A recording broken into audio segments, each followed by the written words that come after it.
Hey guys, what's going on? Joey here, and I have some very important news regarding short line railroads.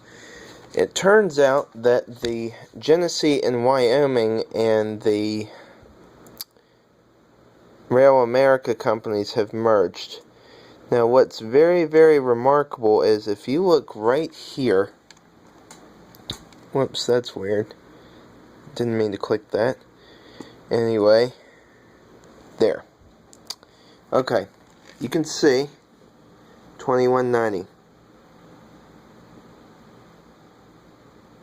That's the locomotive number 2190, which is a GP7U. Has now been repainted to look like this. So, and also it's been renumbered. The former 2190 is now 1720. And is now owned by Genesee and Wyoming. Now, I don't know if you can see it, but if you look right over there, you can see the 2158, which is awaiting its time to be repainted. Now, I have to admit, while I do like the new paint scheme, it will take some time for me to get used to CNA in orange and black. But anyway, I thought that was kind of interesting. In my opinion, it looks really good. I like the paint scheme a lot. It looks like the Commonwealth Railway, in fact, because it's also owned by Genesee and Wyoming. So, anyway, although I have to admit, I will really miss that pretty Carolina blue and red. Both pictures are copyright from Casey Thomason. No copyright infringement intended. I give him full credit for the photos. So, it looks good. And another thing is, this is another thing I found very interesting, is the fact that even though CNA classify it as a GP7U, if you look right here, it clearly says, well, I don't know if you can really see it, but it says GP9. Yeah, GP9. So I found that kind of interesting, which originally led me to believe that that was actually a new unit, so to speak, that CNA got. But that is in fact 2190, albeit with a new paint job and a new number. And I have to admit, I really do like the classic number boards with the black background and the white font. I think that adds a real nice class to it. Another thing that's interesting is I actually found when you go on RailAmerica's website,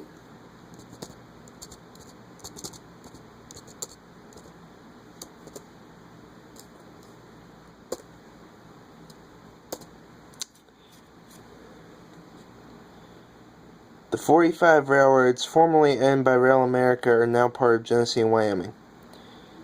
Genesee and Wyoming operations currently include 111 railroads organized in 11 regions with more than 15,000 miles of owned and leased track, 4,500 employees, and over 2,000 customers.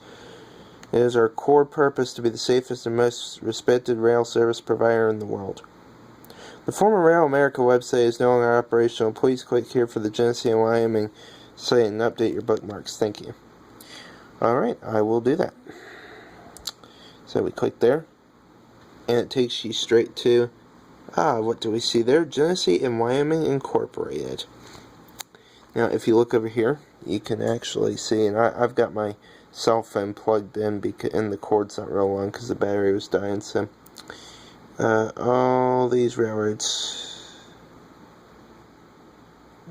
Central Oregon, Pacific, Chesapeake and Albemarle,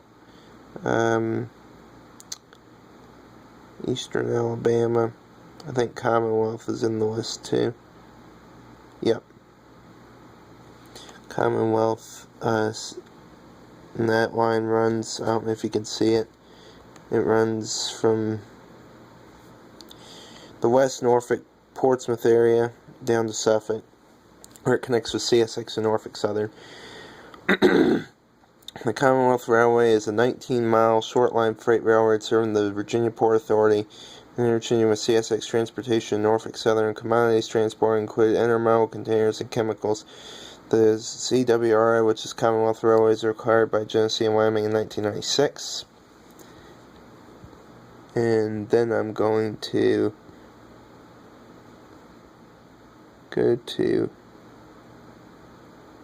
Chesapeake and Albemarle.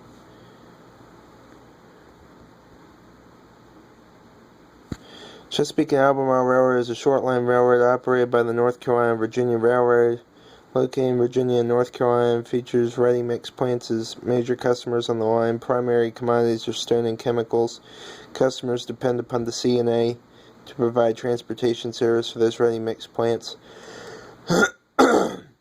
The CNA offers interchanges with CSXT, NS, and MPBL. 6,000 cars per year moving over CNA network reflects the importance of this road to metropolitan area between Chesapeake, Virginia, and Edenton, North Carolina. And as you can see, there's the map goes from Chesapeake to well, Elizabeth City is actually the line where the line ends, and there's a branch going to Weeksville that I believe is unused. And I'm hoping to get that railroad in action again soon. The line does actually go down to Edenton, but I think it's much less used when you get down there, and there's only 2 trains a day to begin with, so. But it's got me wondering if now that they're in by Genesee and Wyoming, if they're going to be having more train traffic. That's got me thinking, so. And finally, there's North Carolina and Virginia Railroad. The North Carolina and Virginia Railroad is located in eastern North Carolina, interchange with CSXT. The NCVA at Boykins, Virginia provides service to a variety of customers on 135 miles of track. Major commodities that move on the NCVA are steel plate, steel scrap, soybeans, chemicals, and fertilizer. NCVA provides 5 to 7 day service based on customer needs. It runs a former Seaboard coastline track to Ahoskie, and it goes to South Tunis. Right up there is Boykins, Virginia. That's where it interchanges with the CSX from their train F774. So, that's pretty interesting. So, but anyway, as you can see, there's the logo for NCVA. So, looks pretty neat. All the Genesee and Wyoming ones have that. So it would say C and A, and then just CR for Chesapeake, Albemarle, and Commonwealth Railway. So that's pretty cool. Another thing I actually wanted to mention to you was that I'm actually going to be getting a new camcorder this March, and I'll give you a little sneak peek at what I'm getting here. So if you just give me a minute, I'll let you take a little look. I'm getting the Canon Vixia HF-R 400, and it's got a Digic DV4 image processor, which should be a very, very vast improvement over the Digic DV3 from last year. Also, this is the first camcorder, I don't know if you can see it, but it says full 1080 60p recording MP4 35 megabytes per second, and AVC HD progressive 28 megabytes per second. This is Canon's actual first consumer camcorder to be able to do 60 progressive frames. All their other ones could do 60 interlaced frames, or 30 progressive frames, or 24 progressive frames. So that should be a little bit more quality. The 28 megabytes per second is the same on the AVC HD, is the same that my Sony does, and I still really like my Sony, but it takes 3 to 5 seconds to start recording. My uncle actually got a Sony camcorder that starts instantly, but I'm willing to try something a little different. I've been with Sony for so long, I figured it was time to try something new. So I'm getting a Canon, and a lot of rail fans, from what I can see, actually use Canon. So that's what I'm going to buy. It's got a new battery on it. It's the BP718 battery, which is probably due to complaints from customers that the BP709 wasn't lasting long enough. It was only lasting about 30 minutes on a full charge after charging it for 2 hours, which in my opinion was ridiculous. But this is a 75-minute battery. But I'm also going to be going to Wasabi Power and getting their battery pack. In fact, I'll show you that real quick too. So but I'm probably going to get the 727 battery pack, because the Canon original battery packs are over $130. They're about $90 to $130, so, which is way too much for one battery. So I think what I'm going to actually end up doing is I'm going to purchase not one but 2 of these. Wasabi Power is also the type of battery I use for my Sony. It comes with 2 batteries, and it's 2,900 milliamp hours, as you can see, compared to the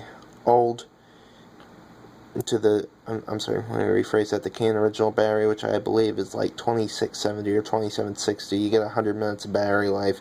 These 2 batteries should each give about 2 to 2.5 hours of battery life, and I'm going to be buying 2 of them. So that means I'm probably going to have about 10 hours battery life. It comes with the charger with the flip-out plug and the cigarette lighter adapter. Also has a European adapter. I don't think I'm going to be going overseas, but if I ever do decide to go to like France and see the TGV, or decide to check out some British trains in the UK, that will come in handy. So you get all that for just about 27 bucks. Well, 28 bucks. Huh. It was $25.99 before they increased the price. That's weird. Another thing, real quick before I go, is I'm going to be buying some. I'm planning on getting some of these for my birthday. These are LED lights from a company called Neewer, which is spelled like newer but with an extra E. So they're not going to be, Burger King parking lot lights bright, but they should be able to light up a train from about 10 to 15 feet away. So, and they've got 160 little LEDs inside that square there, and it's got the different filters, so you can do tungsten and fluorescent and all that stuff. So, and another thing I like about it is that it's compatible with 5 different kinds of batteries, and I'm getting, obviously, the Sony battery. I'm actually going to go, it's also got a dimmer on it, which is pretty sweet, so you can turn it up just a little bit, or you can just blast it like full blast, and it gets really, really bright. I mean, it's like blind you bright. It's not like, it's not like, police torchlight bright. It's not like that. It's not like a million candle power, but I mean, it lights it up pretty good. If you check some of Walt Rail's night videos, you can see kind of a bluish light in some of those night videos, and he uses 2 of those. And what I'm going to do is I'm going to take 2 of these, and since my camcorder doesn't have a hot shoe, I'm actually going to connect it. I'm actually going to get a piece of plywood and cut some grooves into it, and I'll connect it on there. So that's what I'm going to do with that. One final topic before I go is the battery I'm going to get for that, and I'm just going to get, I think, 1 battery for this, because I heard you only use about 25% of the battery power if you leave it on for 6 full hours, and I'm only going to have them on like 3 to 5 minutes at a time maximum. So anyway, I'm getting the Halcyon 2000 milliamp hour for the Sony MP550, and it also comes with the cigarette lighter adapter and the flip-out plug, and that's the battery right there. You just snap it onto the back. So I'll be able to go to some places that I wasn't able to go to before that didn't have such good lighting, so that will help.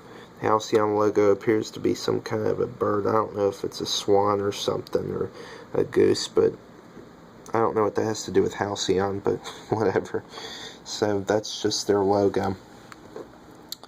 So enough of my rambling. That's just a little update on what's to come, and I will have some new videos coming in March. Got a couple rail fan trips coming up, and a whole bunch of others. So take care, everybody.